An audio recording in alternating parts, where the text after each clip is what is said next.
Kakaksayan, ilalagay tayo ng passing light dito sa skeleton ng motor. Ito siya. Ito, gagamitin din natin itong passing light. Pag gusto nyo lang talaga yung passing light, ito, pwede to. Pang passing, para pag magbubusina.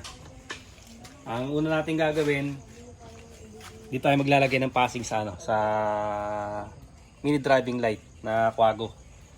Kailangan natin dyan ng kasi 3 wires lang siya kaya kailangan natin ng diode.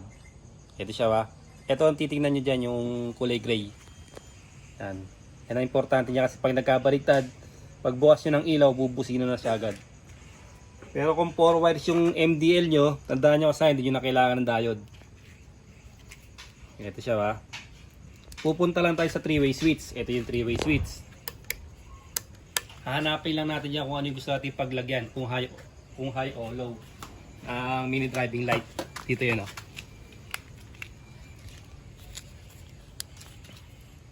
Dito sa may 3-way switch, meron siyang red, meron siyang black, at saka meron siyang black-white. Itong black-white, ito yung high. Itong solid black, ito naman yung low. Ito siya ito yung kulay yellow. Kung gusto yung yellow yung passing light, ito yung kukunin nyo. Ito naman yung high. Dito tayo maglalagay yung kulay white. Kasi pag high, mas malayo yung mararating ng ng ilaw pagka magpapassing ka.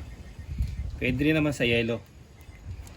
Hanapin natin diyan yung ito yung kulay gray Yun ang ilalagay niyo sa sa ilaw, sa mini driving light. Kung headlight ganun din, ito rin ang ilalagay niyo. Yan, kailangan ma-block niya yan. Para pagka bukas mo ng ilaw, hindi siya bubusina. Kasi ang gagawin natin, horn with passing light. Tapos ito namang ganito, pang passing light lang siya.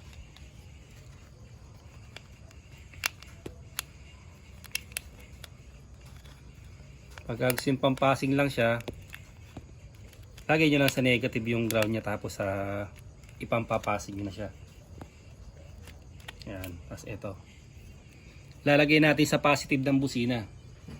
Ito yung positive ng busina. And ito naman sa naman yan, yung pang-passing natin mamaya. Ito siya Yung positive ng busina, pwede sa positive ng busina.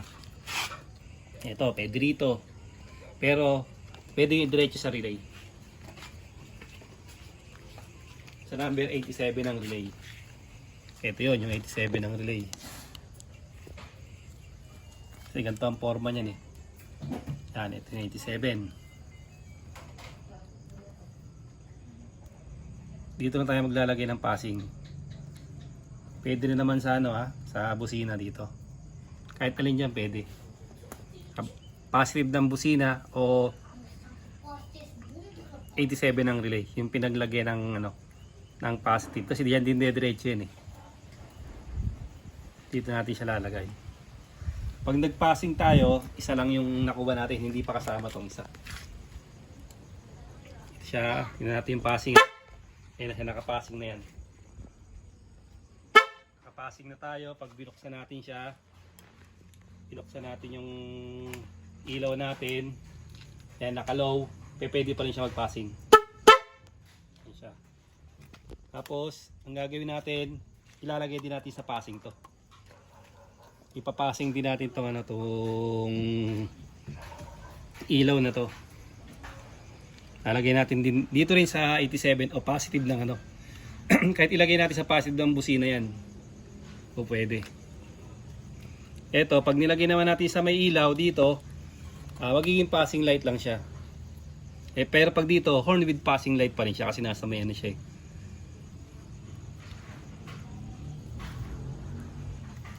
Siya.